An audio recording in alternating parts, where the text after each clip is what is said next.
Au terme de 2 jours de travaux sur la mise en œuvre de la programmation de l'OIF et de l'étude de son impact sur les populations, la cérémonie de clôture de l'atelier régional pour l'Afrique centrale s'est tenue dans un hôtel de la place ce 29 avril 2015. L'objectif était d'élaborer le programme d'activité de l'Organisation internationale de la francophonie pour la période de 2015 à 2018. L'initiative du bureau régional de l'OIF avait pour but d'amener ce programme à impacter les populations. Les participants à cet atelier ont échangé sur des thématiques d'actualité comme le développement durable et l'égalité entre les hommes et les femmes. Le choix de Libreville est un choix tout à fait naturel. Le siège du bureau régional est à Libreville. Le Gabon est un pays très important sur l'échiquier de la francophonie. Le Gabon est un pays membre fondateur de la francophonie.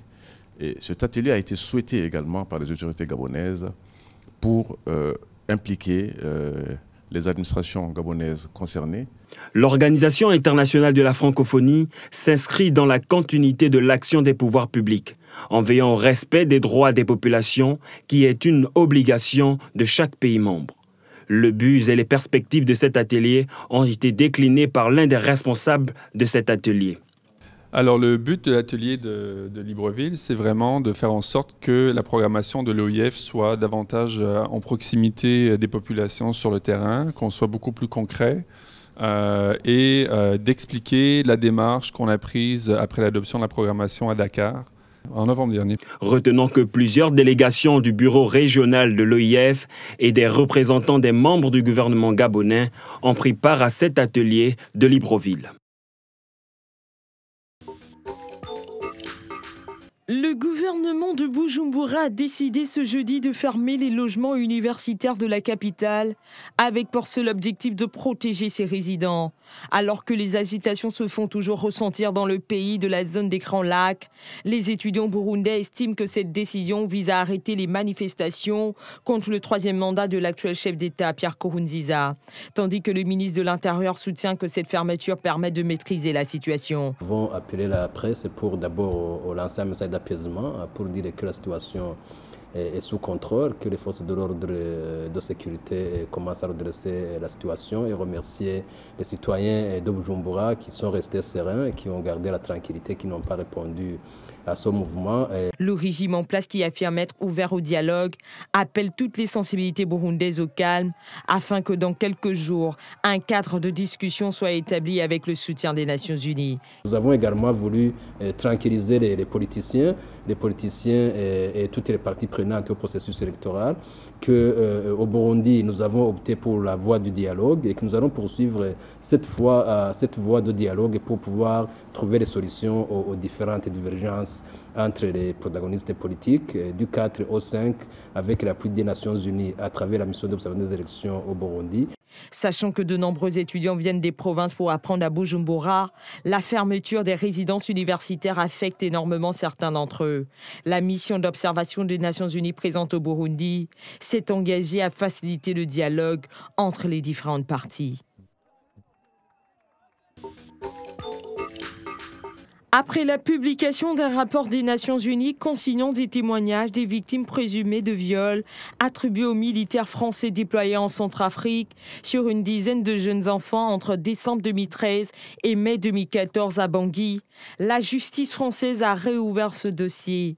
Selon le quotidien britannique The Guardian, qui a relevé l'information, le rapport aurait été transmis aux autorités françaises par un agent de l'ONU qui a mené l'enquête et qui aurait été choqué par la passivité de sa hiérarchie. Le président français François Hollande attend les conclusions de cette enquête. Nous avons diligenté une enquête et nous avons saisi la justice. Et maintenant, il conviendra d'aller jusqu'au bout des procédures. Et quand les faits seront établis, s'ils le sont, si ces informations sont confirmées par les enquêtes judiciaires et par l'enquête de commandement, alors, à ce moment-là, et par la justice et par l'autorité militaire, il y aura des sanctions qui seront à proportion des faits qui auront été constatés. Et si c'est grave, les sanctions seront graves. Le socialiste et chef d'État français Hollande, qui veut rester fidèle aux valeurs qu'il défend, entre autres la justice et l'équité pour ne citer que celle-là, a promis de sanctionner les militaires dont les culpabilités seraient prouvées. S'ils sont avérés, il y aura des sanctions très graves. Que des militaires, dans le cadre d'une opération de l'ONU, puissent éventuellement, si c'est confirmé, se comporter en prébendiers, parce que c'est de ça dont il s'agit, il y aurait là forcément des décisions très graves, puisque ces faits seraient très graves. Il est à noter qu'il y aurait eu une dizaine de victimes, des enfants très jeunes, entre 8 et 11 ans, mais capables de donner des détails sur leurs agresseurs. Les faits se seraient produits dans le camp de déplacés de Mpoko, près de l'aéroport de Bangui et près de la base française, entre décembre 2013 et mai 2014.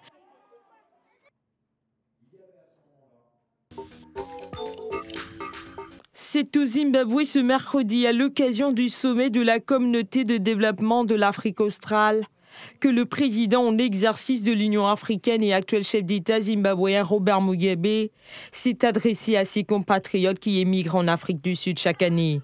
Après les violences xénophobes qui ont secoué la nation arc-en-ciel, Robert Mugabe, hostile depuis plusieurs années à l'exil de ses concitoyens, a déclaré que les citoyens zimbabwéens devaient rentrer chez eux. La plupart de nos compatriotes qui avaient l'habitude d'aller en Afrique du Sud iront travailler dans les fermes. Et ensuite, quand ils ont un peu plus d'argent, ils quittent les fermes pour commencer une nouvelle vie dans les villes. Mais pourquoi faire cela? Les gens devraient rentrer dans leur propre pays. Le numéro 1 zimbabwéen Robert Mugabe ne comprend pas pourquoi ses compatriotes se rendent en Afrique du Sud. Je ne sais pas ce qui attire les Zimbabwéens qui vont en Afrique du Sud. Je suppose que c'est la vie là-bas, les grands magasins, etc. Alors que le sommet de la communauté de développement de l'Afrique australe a eu pour thème l'industrialisation de la région, les récents événements de Durban et de Johannesburg en Afrique du Sud ont donné aux plus vieux chefs d'État africains l'occasion de s'adresser à ses compatriotes. Il est vrai que des centaines de Zimbabwéens ont énormément émigré vers l'Afrique du Sud depuis ces dernières années pour échapper à la misère et au chômage dans leur pays. La coalition arabe menée par l'Arabie saoudite a intensifié ce jeudi ses raids aériens au sud du Yémen où de violents combats faisaient rage entre les insurgés et les combattants pro-gouvernementaux. Selon des sources pro-Hadi, des avions de combat ont bombardé des positions des rebelles Houthis à Khor-Maskar et Darsad, deux quartiers de la grande ville portière d'Aden, aidant les partisans du président en exil Abdrabbo Mansour Hadi à reprendre certains secteurs. Une situation humanitaire inquiétant le personnel de santé sur place. Nous travaillons comme des fous. Nous travaillons 24 heures par jour. Nous ne pouvons pas transporter les blessés qui ont besoin de soins particuliers à Al-Jumriya. Auparavant, on pouvait faire ça, mais actuellement, nous ne sommes pas en mesure de le faire. Nous transportons les blessés aux médecins de MSF par bateau. Nous avons aussi besoin de plus de médicaments. Face à cette situation dégradante et précaire, les habitants essaient tant bien que mal de s'organiser. Les denrées alimentaires sont acheminées par bateau et les réservoirs d'essence ont été bombardés. Les habitants et les réfugiés ont besoin de quoi manger. Tous nos stocks de nourriture sont épuisés. C'est la troisième fois que nous venons au district de Tawayi pour fournir une aide humanitaire à certaines familles déplacées de Khor-Massar et de Mouala.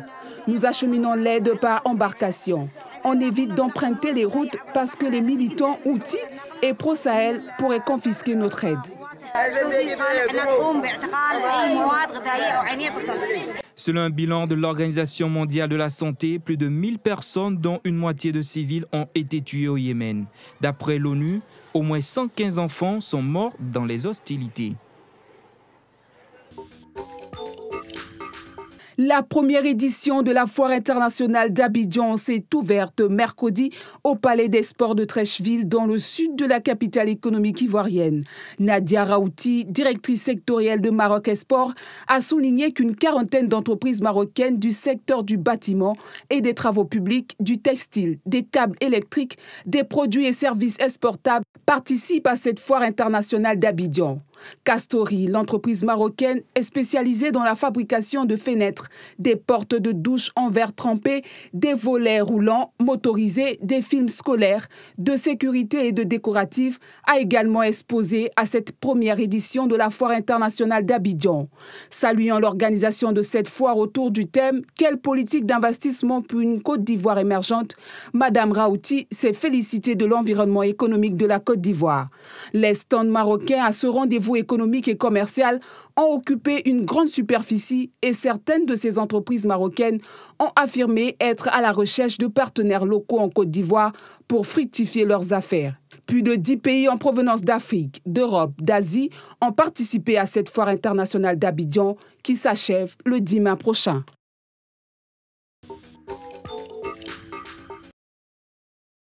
Adax Petroleum Oil and Gas Gabon a confirmé l'aboutissement des négociations avec l'Organisation nationale des employés du pétrole ayant conduit à la levée du mot de grève illimité lancé le 14 avril 2015.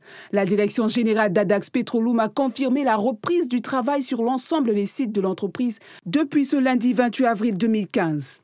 Des tests de redémarrage ont été effectués avec succès et en toute sécurité sur les installations de production sur les champs d'Obongué et de Ndiengi, les principaux sites qui produisent au total 19 barils par jour.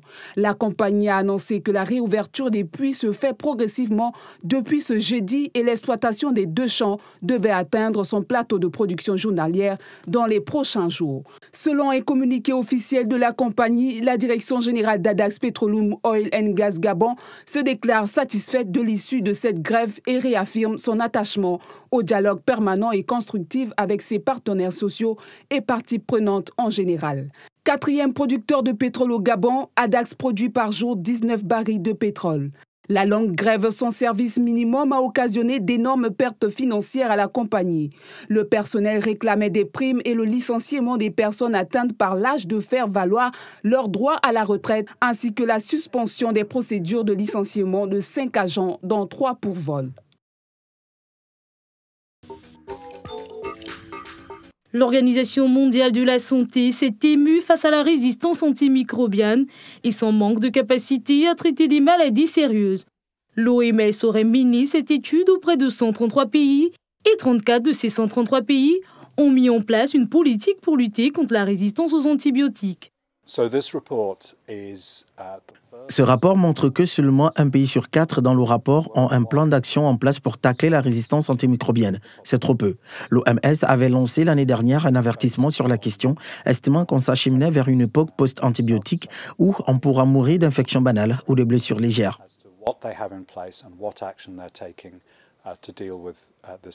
Le rapport ne publie que les données régionales. La contrefaçon et les médicaments de mauvaise qualité sont aussi l'une des causes de ces problèmes, en particulier avec des médicaments qui ne contiennent pas une quantité suffisante d'ingrédients actifs.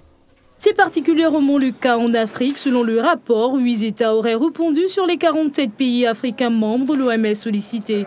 Selon l'étude, l'usage exagéré et inapproprié des médicaments antimicrobiens accélérerait l'apparition de micro-organismes résistants.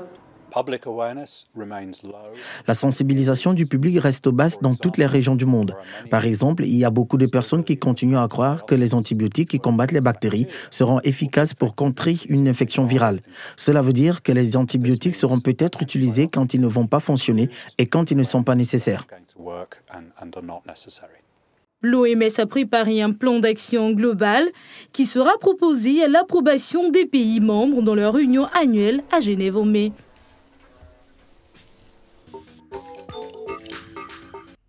Le trafic international d'espèces protégées et en voie d'extinction, notamment l'éléphant, interpelle la communauté internationale au regard des conséquences sur l'environnement. C'est pour intégrer la lutte engagée par le continent africain et ses partenaires au développement que les Émirats arabes unis ont détruit mercredi 10 tonnes d'ivoire saisies par le gouvernement émirati. Aujourd'hui, nous détruisons 10 tonnes d'ivoire qui ont été saisies ces dernières années aux frontières des Émirats arabes unis. Détruire de l'ivoire est un message pour les braconniers et pour la communauté internationale. Ça confirme que l'ivoire n'a pas plus de valeur que préserver la vie des éléphants. Des réseaux internationaux organisent le braconnage, puis l'exportation illégale de l'ivoire, essentiellement vers la Chine et la Thaïlande, mais aussi vers les Émirats.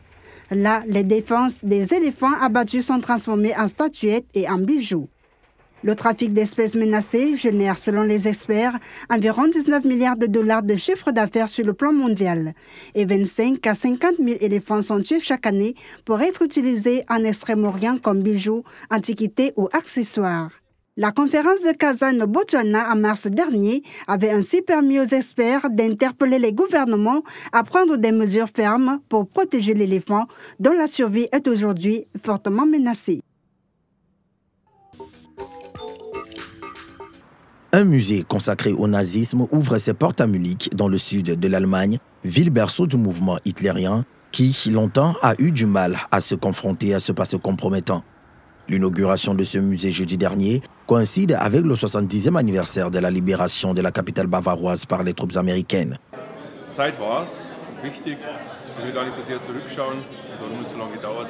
Il était temps en effet, mais plutôt de regarder combien de temps cela a pris, je préfère apprécier le fait que demain à Munich va ouvrir ce musée. Un projet vraiment important pour Munich car il nous permet de montrer que nous faisons face à notre passé et j'espère que beaucoup de Munichois et Munichoises, de visiteurs viendront ici s'informer.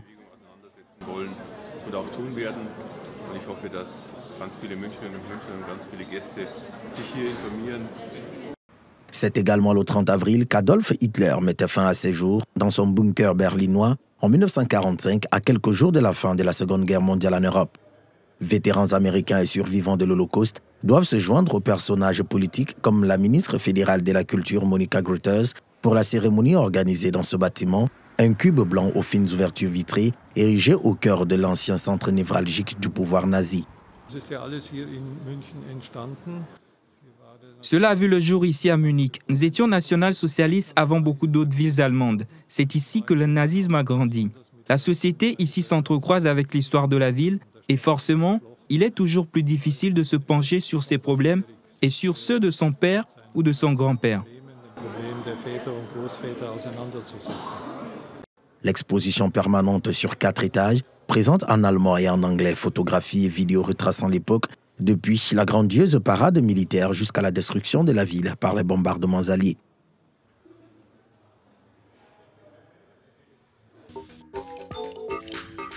Libreville, la capitale gabonaise, a abrité 2 compétitions sportives internationales dans 2 principales disciplines, à savoir la 36e édition du championnat d'Afrique senior de judo et le tournoi international de boxe. Au terme de ces 2 grands rendez-vous africains, un bilan de la participation gabonaise a été dressé. D'une part, le championnat d'Afrique senior de judo qui s'est achevé le dimanche 26 avril dernier avec des résultats pour le moins négatifs. Et bien qu'étant pays organisateur de la dite compétition, le Gabon n'a pu remporter qu'une seule médaille d'argent. Un succès de la Gabonaise Mazouz battue lors de la finale par l'Algérienne Houlal. Pendant que la Tunisie arrachait le titre de championne d'Afrique en remportant 13 médailles, suivie par l'Égypte qui a été sacré vainqueur au classement d'équipe en remportant 8 médailles. D'autre part, le tournoi international de boxe qui s'est enchaîné à la Fédération gabonaise de boxe et qui n'a vu que la participation de 2 pays, notamment le Gabon et le Cameroun, a vu le pays organisateur se retrouver à nouveau au bas du tableau en sortant dernier de la compétition avec 5 médailles d'or, 6 d'argent et 5 de bronze. Tandis que le Cameroun sortait premier en tête de la compétition en remportant 6 médailles d'or, 3 médailles d'argent et 1 de bronze. Pour certains observateurs, il est important de s'interroger sur ce qui se passe réellement dans le monde sportif gabonais au regard des résultats médiocres fournis par les athlètes lors des 2 derniers rendez-vous internationaux. Aujourd'hui, l'heure est venue pour les différentes parties que sont les sportifs, les dirigeants et le ministère de tutelle de se concerter en vue de préparer les prochaines échéances qui permettront d'obtenir de meilleurs résultats.